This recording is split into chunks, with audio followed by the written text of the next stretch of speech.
नमस्कार, आप देख रहे हैं ग्रेट जम्मू वर्चुअल। मैं पंकज खजूरिया। जम्मू में मल्टी ब्रांड स्टोर्स आ रहे हैं, जिसके चलते जम्मू के व्यापारियों का, खासकर फार्मा सेक्टर के व्यापारियों का जो है भविष्य अनिश्चितता में है। मेरे पास इस समय प्रेस रिलीज है द जम्मू फार्मास्यूटिकल डिस्ट्रीब्यूटर्स की। क्या कुछ कहते हैं, इनसे जानने की कोशिश करेंगे। अभी तक सरकार ने इस पे क्यों नहीं कोई कदम उठाया? देखिए, लास्ट ईयर से मैं 3 प्रेस कॉन्फ्रेंसेस कर चुका हूं, एक बार कश्मीर में और 2 बार जम्मू में, और हमने पूरा डाटा एनालिसिस दिया है, कंपनीज के नाम दिए हैं, ब्रांड्स के नाम दिए हैं, बताया गया है कि कैसे मैन्युफैक्चरर्स जो है वो डिफरेंट रेट डिफरेंट सेक्टर्स को लगाते हैं। जब एक केंद्र की सरकार के कंसर्न डिपार्टमेंट्स जो हैं, खासकर जो ड्रग डिपार्टमेंट है और नेशनल फार्मास्यूटिकल प्राइसिंग अथॉरिटी, अगर वो सोर्सिंग प्राइसेस एक प्रोवाइड नहीं कराते, सेम जो बिग चेन को हो, सेम छोटे दुकानदार को हो और इंडस्ट्रियलिस्ट को, तो हम कैसे एक्सपेक्ट करेंगे कि एक आम दुकानदार उनका मुकाबला कर सके। जब ये सिचुएशन बन जाती है कि सेल्स करने के लालच में कुछ व्यापारी भी अनऑथोराइज्ड सोर्सेज से प्रोक्योर करने की कोशिश करते हैं, जो इंसानी फितरत है, और इस चक्कर में नकली दवाओं का आना जाना बढ़ गया है। आप मीडिया में रिपोर्टिंग देखिए, हिंदुस्तान के कोने कोने से कैसे सब स्टैंडर्ड दवाइयां बढ़ रही हैं। कल ही हिमाचल की काफी फैक्ट्रीज के सैंपल्स जो रिपोर्ट आई हैं, वो सारे सब स्टैंडर्ड पाए गए। मुझे समझ नहीं आ रहा कि केंद्र की सरकार इस पे चुप क्यों है। अब देखिए, 2011 में बेस्ट प्राइस जम्मू में खुला, 2021 में रिलायंस रिटेल। ये एक सिर्फ 2 नाम हैं। मैंने प्रेस नोट में पूरी डिटेल्स दी हैं, कितनी ज्यादा अरबों और खरबों रुपए की इन्वेस्टमेंट्स के साथ ये बिग चेन्स आ रही हैं। हालांकि मैं एज अ कस्टमर चाहता हूं कि यहां पे ब्रांड्स मिले, अफोर्डेबल मिलें, बहुत अच्छी बात है, लेकिन क्वालिटी पे कॉम्प्रोमाइज नहीं किया जा सकता, खासकर दवाइयों में। मैं आपको एग्जांपल देता हूं कि हॉस्पिटल्स में जन औषधि स्टोर्स खुले हैं जो जेनेरिक मेडिसिन बेचते हैं। मैं आवाम को भी एक क्लैरिफाई कर दूं और एडमिनिस्ट्रेशन को मीडिया के द्वारा कि जेनेरिक सिर्फ 5% हिस्सा है टोटल फार्मा ट्रेड का। अगर गवर्नमेंट इतनी ही ऑनेस्ट है कि लोगों को सस्ती दवाई देनी है, क्योंकि वहां एडवर्टीजमेंट है 50 से 90% सस्ती। पहले तो ये ड्रग प्राइस कंट्रोल ऑर्डर का उल्लंघन है, आप एडवर्टीजमेंट लगा के ल्योर नहीं कर सकते पेशेंट को। दूसरा, अगर आप ऑनेस्ट हैं तो आप प्राइवेट सेक्टर को भी उनके साथ दुकानें दीजिए। मैं प्राइवेट सेक्टर के बिहाफ पे वादा करता हूं, हम उनसे काफी सस्ती generic medicine, quality generic medicine provide करेंगे। तो आप देख रहे हैं अक्रॉस वर्ल्ड गवर्नमेंट्स का काम होता है गवर्न करना, मगर यहाँ पे गवर्नमेंट की जो नीति व्यापार करने की आ गई है, तो मुझे बताइए, क्या हमारे लिए नौकरियां रखी हैं आप लोगों ने? अक्रॉस इंडिया 10 लाख लोग सिर्फ व्यापार कर रहे हैं मेडिसिन का, वो लाखों लोगों को आगे एम्प्लॉयमेंट दे रहे हैं, वो कहाँ जाएंगे? एक तरफ केंद्र की सरकार स्टार्टअप्स को इनकरेज कर रही है, और इधर जो एग्जिस्टिंग है वो बंद होने की कगार पे हैं। और मैं ट्रेडर भाइयों और इंडस्ट्रियलिस्ट भाइयों को, छोटों को अपील कर रहा हूं, बड़े तो सरवाइव कर लेंगे, लेकिन आपकी करोड़ों और अरबों रुपए की पूंजी जो क्रेडिट मार्केट में लगा है, वो फाइनेंशियल ईयर क्लोजिंग अगले मार्च की मत वेट कीजिए, दिसंबर तक रिकवरी कर लीजिए। और साथ ही साथ मैं एलजी साहब से रिक्वेस्ट कर रहा हूं, अर्जेंटली एक स्टेक होल्डर्स की मीटिंग बुलाइए।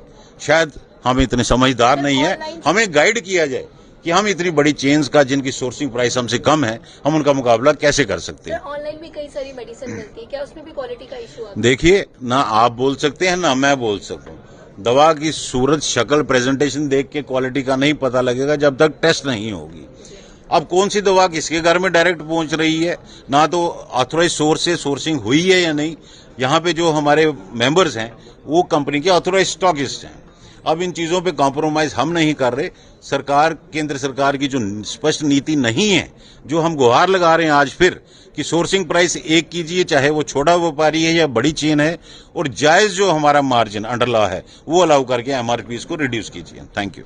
राकेश जी, आपसे जरूर जानना चाहूंगा, आपने कहा कि मल्टी ब्रांड स्टोर्स आ रहे हैं, सब स्टैंडर्ड हो सकते हैं, इसमें अगर आते हैं तो जो जम्मू का व्यापारी, खासकर फार्मा से रिलेटेड, उसका नुकसान तो होगा ही होगा। सरकार को जो इनसे रेवेन्यू जनरेट होता है वो लगभग कितना नुकसान होगा? देखिए, मैं स्पष्ट करूं कि मैंने ये नहीं बोला कि मल्टी ब्रांड चेन्स के स्टोर्स में सब स्टैंडर्ड होंगी।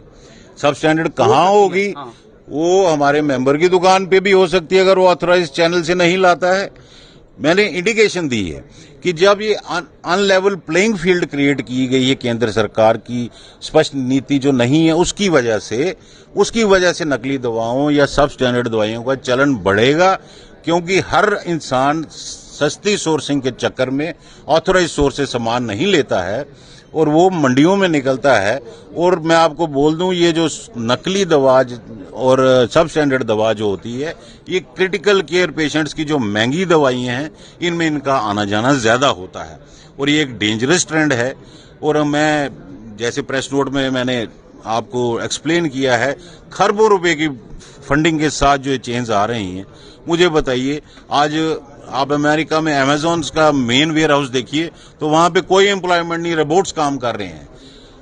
आईटी क्षेत्र में जो इनोवेशंस हो रही हैं, उनकी गति इतनी तेज है कि आने वाला ये कड़वा सच है। एक तरफ से हम नौकरी नहीं है हमारे पास देने को, और जो हम अपने एंटरप्रेन्योर्स हैं, अपनी गलत नीति जो सरकार की है उसकी वजह से बंद होने के कागार पे हैं। और मैं सब ट्रेडर्स और इंडस्ट्रीज को अपील करूंगा, अपनी फाइनेंशियल सिक्योरिटी को इस वक्त देखिए, क्योंकि हमारी सरकार, चाहे वो यूटी एडमिनिस्ट्रेशन है चाहे केंद्र की सरकार, आपका जो अरबों खरबों रुपया पूरी उम्र की पूंजी मार्केट्स में लगी है वो खतरे में है और इसकी गारंटी वो कोई नहीं लेगा। ये हमको खुद ऐसा कुछ करना है कि ये पैसा रिकवर हो सके। मेडिसिन के काफी ज्यादा रेट होने की वजह से तो आप देख सकते हैं यहाँ पे जो सीधे तौर पे उन्होंने कहा कि मार्केट में हो सकता है कि मल्टी ब्रांड स्टोर के आने से जो है वो सब स्टैंडर्ड दवाइयां आ जाएं, और जब से उसको किसी प्रकार की सोर्सिंग नहीं होगी, और जिस प्रकार से उन्होंने प्रेस रिलीज में दे रखा है कि 10 लाख जो व्यापारी हैं क्रॉस द इंडिया जो है वो अपना जॉब जो है यानी कि अपना बिजनेस जो है वो लॉस कर सकते हैं इन मल्टी ब्रांड स्टोर्स के आने से। और जम्मू में भी उन्होंने खास तौर पे अपने व्यापारी वर्ग को ये एड्रेस किया कि वह अपनी जो भी फाइनेंशियल ट्रांजैक्शन है वो दिसंबर तक ही कवरेज कर दे, और गुहार भी लगाई है जिस हिसाब से कि वह प्लीज इनके साथ मिलके, स्टेक होल्डर्स के साथ मिलके एक बातचीत करे, क्योंकि जम्मू के व्यापारियों का भविष्य भी जो है वो इस समय डामाडोल में चल रहा है। जिस प्रकार से मल्टी ब्रांड स्टोर्स अभी जम्मू में खुलने जा रहे हैं, और उसमें भी खास तौर पे दवाइयों को लेके जो सब स्टैंडर्ड की बात सामने आ रही है, और वो भी उसके प्राइसेस को लेके सब स्टैंडर्ड की बात सामने आ रही है। इन सारी चीज़ों में उन्होंने यही कहा है कि मल्टी ब्रांड स्टोर के आने से दवाइयों का सब स्टैंडर्ड बढ़ सकता है, और इसका नुकसान ना कि सिर्फ व्यापारियों को है, फार्मास्यूटिकल व्यापारियों को, इसके साथ साथ जो मरीज हैं उनको भी हो सकता है। बहरहाल आप क्या सोचते हैं इसके बारे में हमें कमेंट सेक्शन में कमेंट करके जरूर बताइएगा। इस वीडियो को लाइक और शेयर करना ना भूलिएगा। अगली अपडेट के लिए जुड़ रहे हैं गढ़जम बच्चों के साथ, क्या मैन काका के साथ मैं पंकज खजूरिया। जय हिंद।